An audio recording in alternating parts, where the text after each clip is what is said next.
So yeah, my name is Shireen Bahadur, and I am just here to speak to you guys a little bit about who I am and why I chose to be an engineer. So I'm just going to go directly to the next slide, and this is kind of like a little slideshow of who I am. So yeah, I am Shireen Bahadur. I am a cloud solutions architect at Microsoft in Chicago, actually. So, if you guys don't know what a cloud solutions architect is, it is basically I work on the cloud side of things. So you might be thinking, what is the cloud? So the cloud is basically like you have information stored on a computer, right? But for example, if you don't have enough space on your computer or any hardware devices, you put it up into a so-called cloud. And a cloud is basically imaginary space. Which you don't have access to, but you kind of do all of your work and stuff on this imaginary space. But actually, this imaginary space is stored in these big data centers. But you don't have to worry about that just because like Microsoft takes care of that and you are only accessing it through your computer. So basically like if you have like, lots of storage on your computer, you no longer have to worry about that. You can just store all of that in a Microsoft cloud. So I'm a cloud solutions architect there, and I just joined back in July, actually. So I've only been working for five months, and I graduated from the University of Texas at Dallas, and I studied computer science there.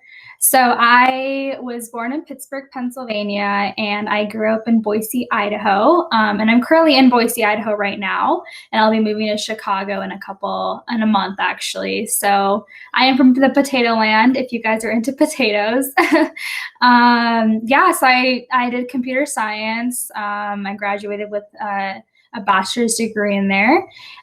Side note, I have been dancing my entire life. I was on a competitive Bollywood dance team in college. If you see this middle picture of me dancing in the bottom middle, that was me during a competition down in Texas. I love being outside, which includes hiking. I love playing tennis. I like running. I like skiing. I also like playing the piano. I played the piano for about 12 years before I graduated high school.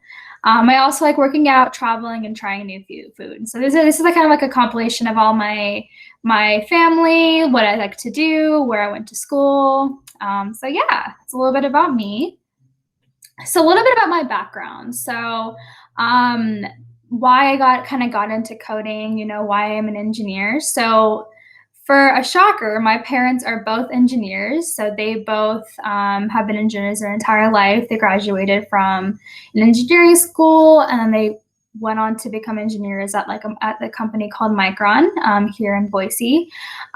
So for me personally, even though my parents were really into coding, I really wasn't into it. I didn't even have that much exposure while growing up, and I kind of regret that a lot.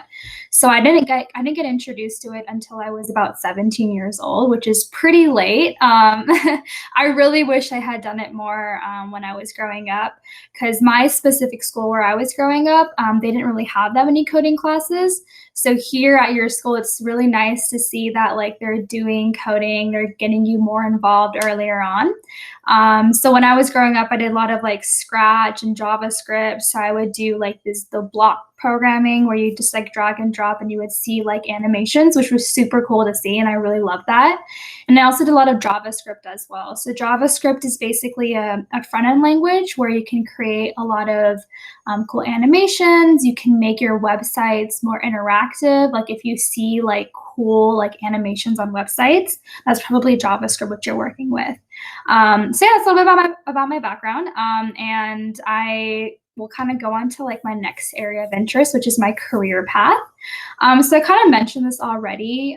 So I graduated from high school with about like 1 year of coding experience, which was not enough, but it kind of grasped my attention because I did this like, small little programming for like a movie theater where you could kind of track what like movie seats were available. And I really like that a lot because I kind of like made me dig deeper into, I can program a movie theater booking website, which people at movie theaters can do by themselves, and I could do it too. So I got really interested in it when I was in high school, and then I decided to apply as a computer science major at UT Dallas. And then when I went to college, I studied computer science and I learned so many different languages. So there was like Java, there was HTML, CSS, Python, all these different languages. And I really fell in love with it just because I did a lot of projects in school as well. And I worked a lot with groups as well too. And I learned a lot that I can basically code anything. I'll go a little bit more into detail about where coding is, but coding is basically everywhere. And when I was doing projects, it was really challenging, but it kind of made me think that like I can do whatever I can do if I put my mind into it. So when I was doing this thing, like after maybe like the first year, it was a little challenging just because I didn't have too much experience. But after that first year of coding and going into computer science classes, I felt so confident in myself, and I started doing cool like robotics projects, which I'll go more into detail, and just things like that. And it really sparked my attention. So yeah, I did that. And then also in college, I did 3 coding internships. So I was an intern at AT&T, probably have heard of that phone company. I did 2 internships there, and I also was an intern at Amazon. So at AT&T, I did this really cool machine learning internship. Machine learning is basically you teach a computer basically how to think like a human being. So for example, if I tell the computer to say like, oh, I want you to,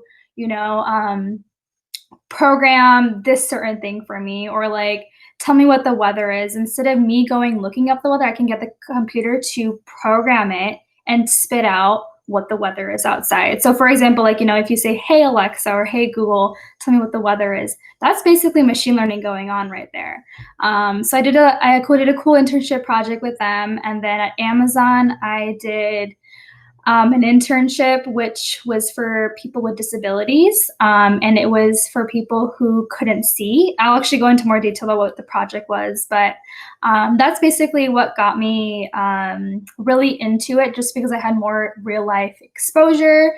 And with my school, I was able to there were a lot of like companies that came to my school, so I was able to interact with them, talk about my experience, and having that coding background really helped me during my interviews as well. So in college, I started 2 clubs. So one was Women Who Compute, UT Dallas, and the other one was Girls Who Code, and there was a branch at UTD called Girls Who Code. So Women Who Compute, these are both geared towards women organizations. I was very involved in college because of that, and I because when I was in school, I realized that there weren't that many girls and women involved in computer science classes or any engineering classes per se. And I really felt like there was a need to like continuously grow out that community and bring more girls into coding and engineering. So that's why I decided to start these 2 different orgs. So Women Who Compute was mainly for people in like the industry. So like, for example, me, I would come to campus and I would talk about like a cool discovery in like the engineering field, or I would talk about, for example, like what a day in the life would be for me. So just things like that. And I really enjoyed it a lot. And I did that for about 3 years. And then I also started Girls Who Code. So Girls Who Code is more geared towards the coding aspect. So we would teach girls different like coding languages, or we would get them acquainted with like the cloud, for example, or like, IoT, things like that. And we would bring in people from different industries, and they would do workshops for us. Or sometimes I would just host a workshop over just like introduction to JavaScript or introduction to Python. So yeah, these 2 were really cool. And I think that's basically kind of what got me my job at Microsoft, because I had both of those like leadership skills along with a coding background. And now I'm doing something which I completely love at Microsoft. And it's my dream job basically to work over here. So yeah, it's a little bit about me. And I will kind of go into kind of why I chose to code. So the first reason is, of course, it's a usable art. What do I mean by usable art? Because if you look at architecture or a picture of art, like in an art gallery, like it affects your daily lives, right? Because you look at the same type of structure every single day, same piece of art every single day, same house every single day. And for me, coding is kind of the same thing. You can create something, you can work, we can interact with the things that you create. People can interact with it too. You can touch it, you can, work with it, things like that. And that's just an amazing feeling because you can kind of structure it the way you want to structure it. So for example, if I want to, program a robot, for example, I can tell it what to do. I can tell it to be like, okay, lift up your right hand, lift up your left hand, walk this direction, walk backwards. Like that's in control of me. So the next thing is it's a team effort. So I love to code because of that, because a whole team is kind of in charge of, connecting everyone together, right? It's not just you do things by yourself, but it's actually getting everybody involved while doing it. So in Microsoft, for example, I'm a cloud solutions architect, but I work with other people to deploy certain things. So for example, if you look at the Xbox, right? The Xbox isn't just created by one person. It's created by product managers, people who actually own Xbox. Then there's coders, people who actually code the stuff that goes into an Xbox, right? And then there are people who market and get the Xbox product out and tell people to actually buy it. Those are the sales people, right? So it's just an entire team effort that is in charge, and you get to basically interact with everybody. You get to get requirements from people, you get to get requirements from your manager, and then make it come to life. Like that's super cool, right? The next thing is that it makes a big difference in people's lives. So for me, especially, if you look that coding is actually going into more of the medical field, right? So I mean, of course, based on the outside circumstances which are going on in the current world, coding can actually make a big difference in medicine as well. So for example, if I'm trying to look at a DNA strand that is in every single human being, I can get, instead of me going in and doing it manually, I can have a program that does it itself. And it saves people time, it saves people energy, and I think, I think if you think of anything, you can basically make it happen, which is super cool to think of. Yeah, that's what I basically said. The next point is if I think I can make it a reality, because in programming, you consistently create a logic that interacts with other parts of the computer and the applications that make it happen. So all you have to do is think of an idea, write it out, and then basically code it and make it come to life. So yeah, and then lastly, of course, it is fun. For me, whenever I am given a problem or a challenge and I know I can do it and I feel really happy once I solve the problem and I get compliments from other people that they're actually using this program, that's what makes me happy. And it feels like I'm just having a party, continuously solving these problems. So some cool projects I have done.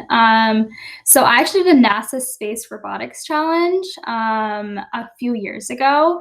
I don't know if you guys have heard of the robot Valkyrie. So Valkyrie was supposed to go to Mars, I believe, last or the year before, I forget, because I did this back in 2017, so it's been quite a while. So it was a challenge that I kind of got interested in. My actually childhood friend reached out to me and he realized I was doing computer science and he was like, would you want to be part of the Space Robotics Challenge? I was like, yeah, sure, of course. So basically what the challenge was is that we were basically programming a robot to do certain things in Mars. Of course, it wasn't an actual robot. We had to use a simulation, because if we used an actual robot and if we made it fall or lose an arm, for example, we would have to pay that money. So we decided to just do a simulation. It was definitely much more cheaper, but it was basically the same thing. Basically what happened was that there was a robot in a simulation. We had to do certain tasks, right? So one task was, okay, go and turn a knob, turn a knob to the right-hand side, open the door and walk inside. It seems pretty easy, but if you think about it, there's a lot that goes into it because you have to figure out, how high the arm is supposed to go, what angle is it supposed to go forward, is the arm too far from the doorknob, is it too close, right? Just think about those small little things which you kind of take like you make assumptions about yourself, right? Because when I walk to a door, I don't really think about like how far I am, but if you're programming a robot, you have to think about those things. So that's what I had to think about with my team. I had a team of two other people. So that was one of the tasks. Another task was like figure out what colors are being projected to your eyes. So there was like green, blue, red, yellow. I think there was also like this, I think orange maybe too, I forget, but we had to basically figure out which color was what and then kind of put it on like a coding, like, entryway keypad thing.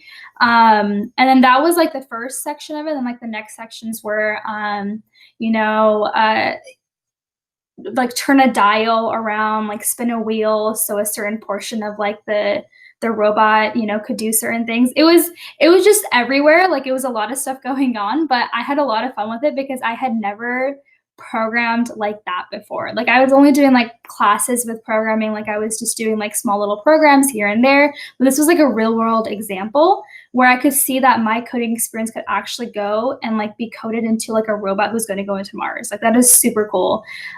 So we were actually one of the finalists. We were in the top 20 teams, and we got like some prize money too, which was a bonus. So yeah, that was one of my projects, which I did, and that was like one of my favorite ones. The next thing I did was a tennis prediction algorithm. So basically what you do is it's kind of like a machine learning program, which I was telling you guys about. So basically, for example, let's take player one and player two, right? So for me, my favorite players are the ones in the picture right here. It's Rafa, Nadal, and Djokovic. So Nadal and Djokovic are basically like the top two players right now, maybe top three, I forget. But for example, let's say they're going to be playing a game, coming up like in the next month or two.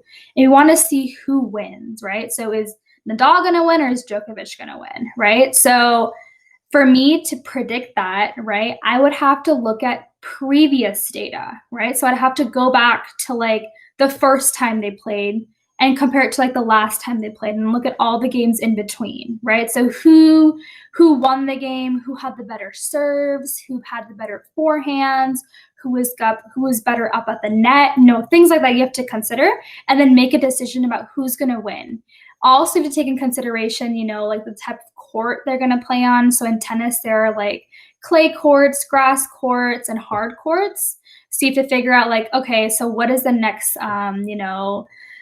tournament going to be on? What type of court is going to be on? How is the weather going to be? Did Djokovic win when it was more windy? Did Nadal win when it was more sunny? Things like that. So I took in those types of considerations, and I actually predicted an algorithm with a couple of my other teammates, and we were actually like 80% accurate.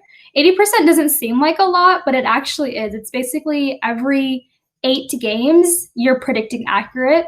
And then the other 2 games, you're not predicting accurate, of course. But I mean, compared to like some companies can do prediction algorithms that do like 99% accuracy, which is insane, which is crazy. But this was like my first time kind of dealing with like machine learning and predictions.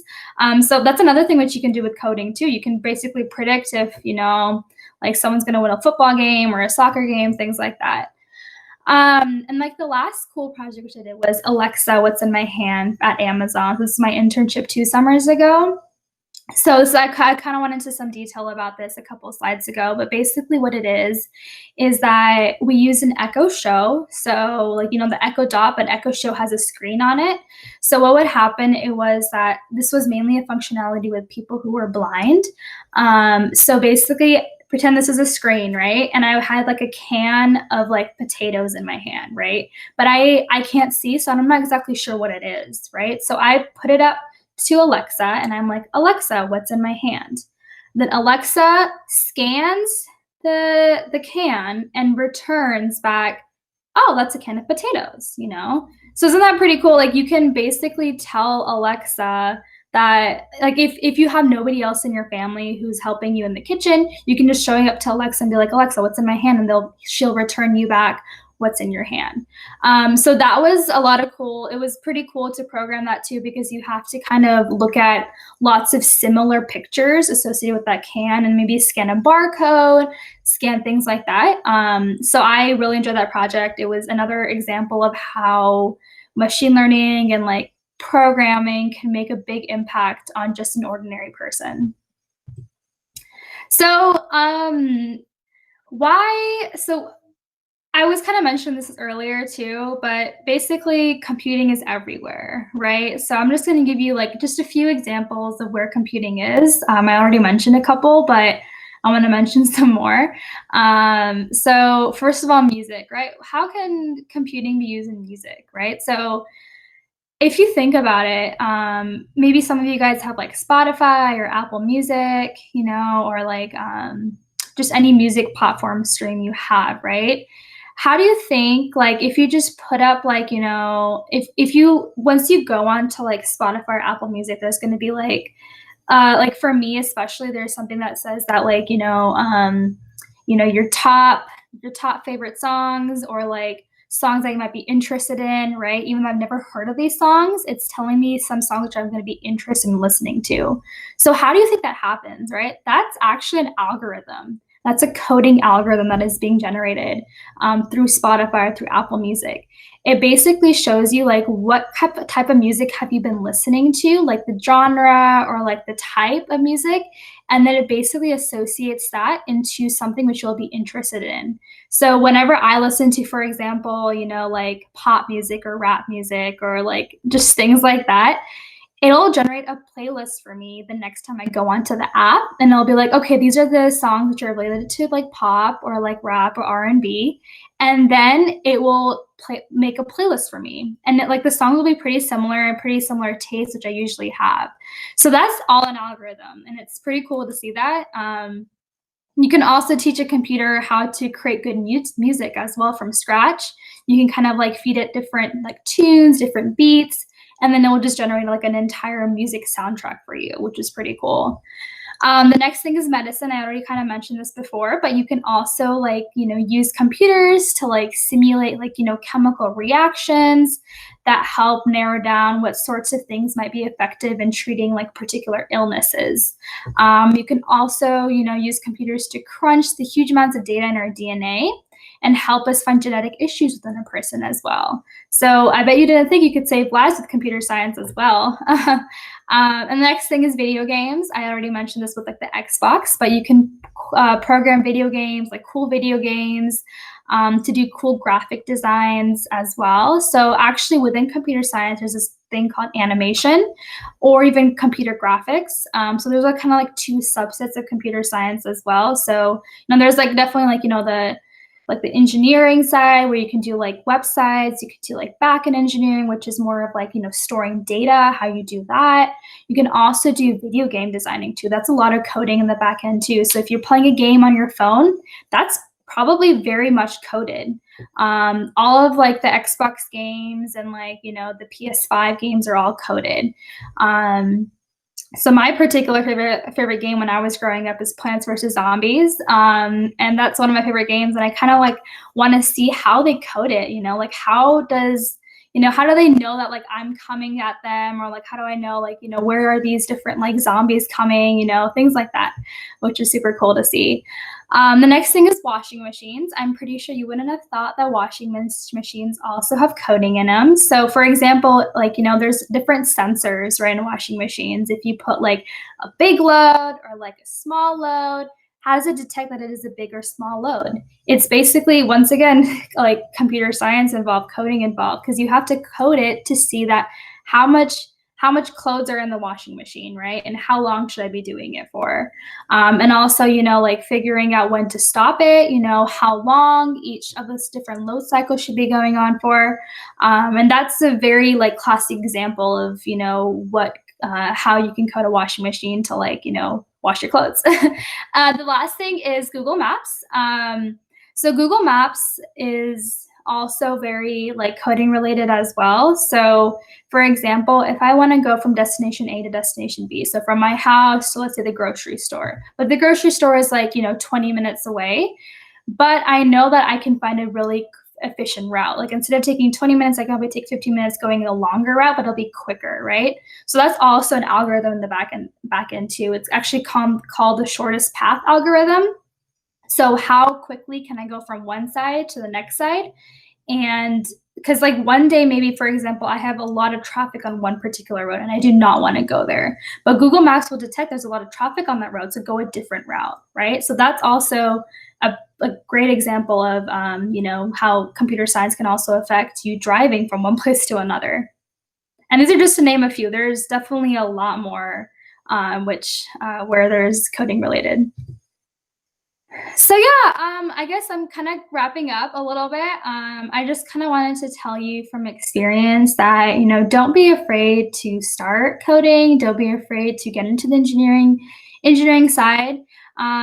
Just because like for me, I was very scared to start coding because I saw my parents coding and I was just like, man, I don't think I'll be going to be ever able to like get to their level. They're super smart, they're geniuses, they can do anything. But for me, I started when I was 17 and like you guys are starting at a much younger age, which is great.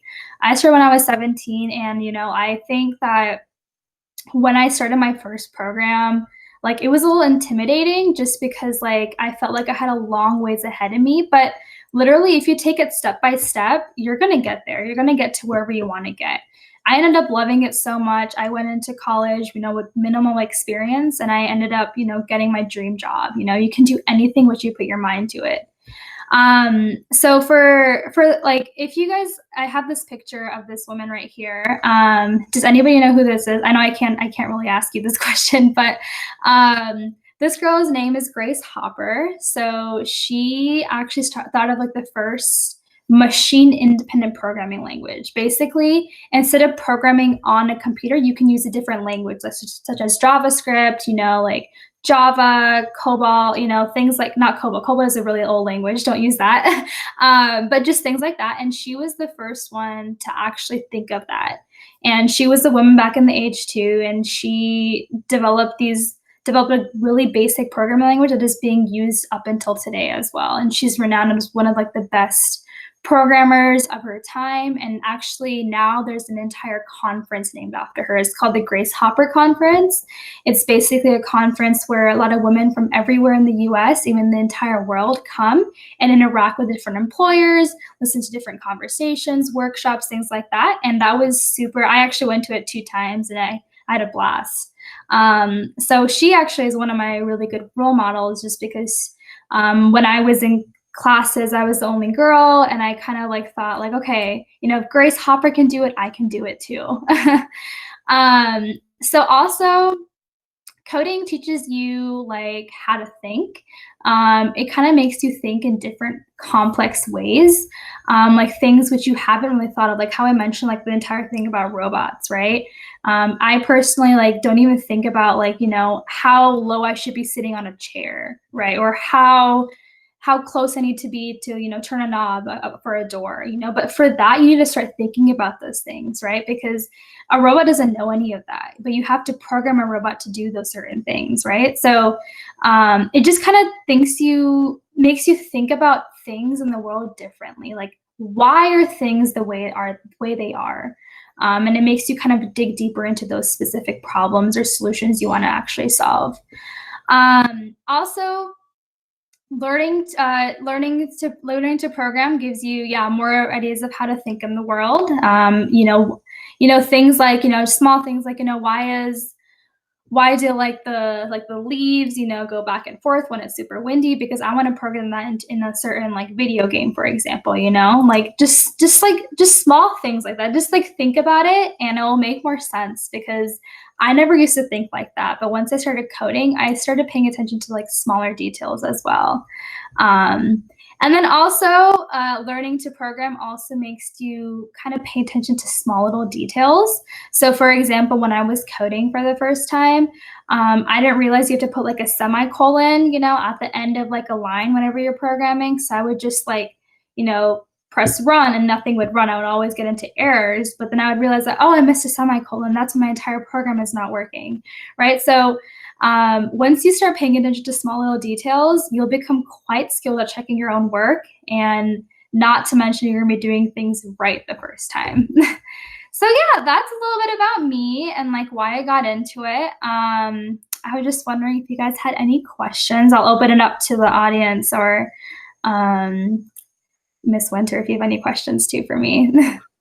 Thank you so much. That was so much Yeah, awesome information. We do have a few questions. There's a couple students and a couple teachers, and our principal is also in the room. yeah, So if they yeah. unmute one at a time, you guys can ask your questions. Awesome. Oh, one of our students might have gotten a little nervous.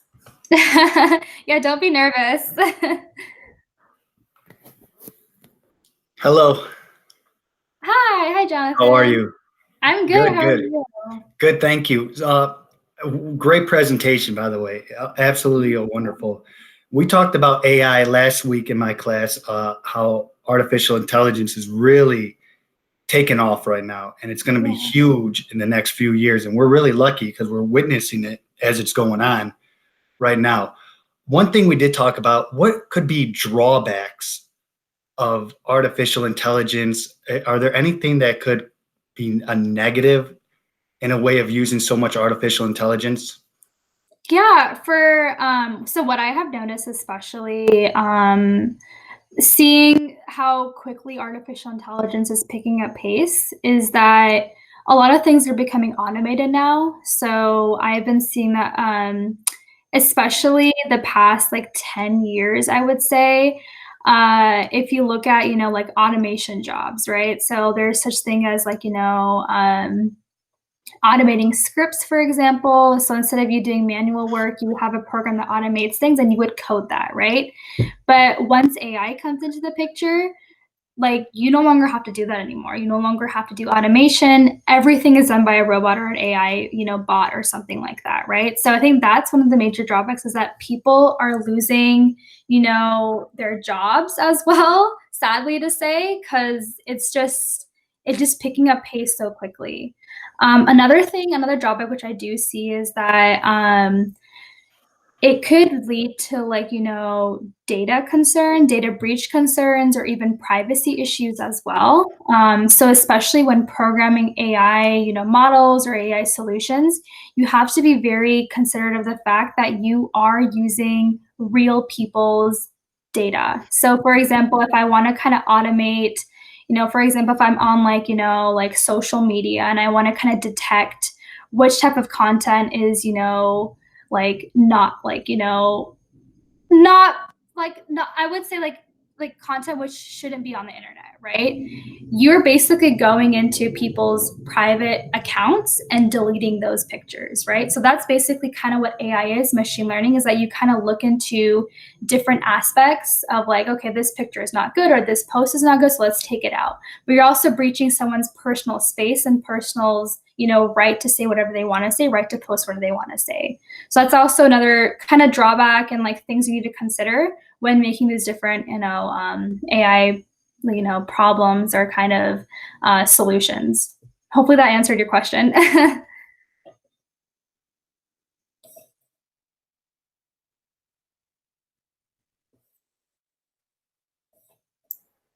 Okay, are there any other questions?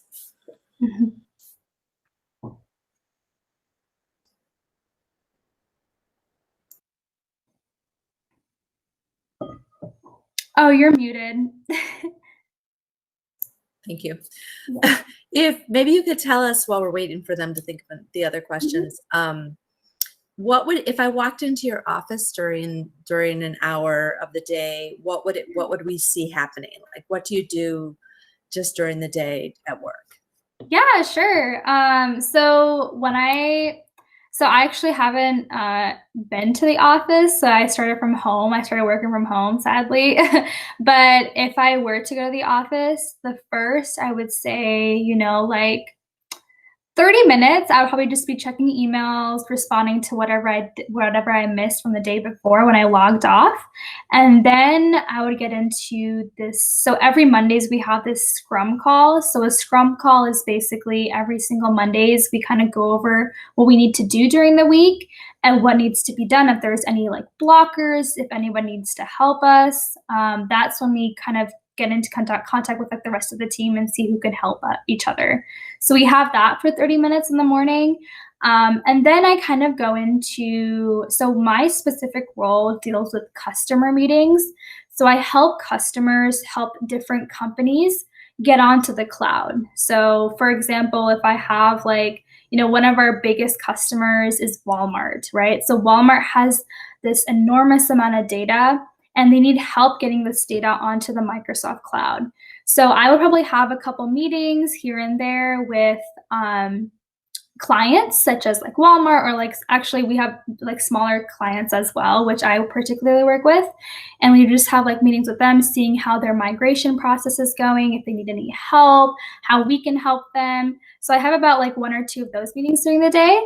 And then I have, then most of the rest of the day is me just learning. So if you think that like, after you graduate, you no longer learn anymore, that is not true, because I am learning way more than I did in college. I think the learning just increases and increases as long as you go up into the ladder of like your job or any particular area you want to go into. So for me, I spend maybe like 2 to 3 hours just learning a new concept. So I'm learning a lot of things within like the cloud at Microsoft, because I'm fairly new and everybody else in my team is very experienced, I would say. So I spend about 2 to 3 hours just learning new services, new programming languages as well. And I spend a lot of that time doing that. So I focus a lot on my personal development as well, while helping other clients as well. And then, talking to my other team members. And I usually end my day around like 4 or 5, just depending on how much work I have. And then I log out, and then I kind of do whatever I want to do the rest of the day. So that's a little bit about my day.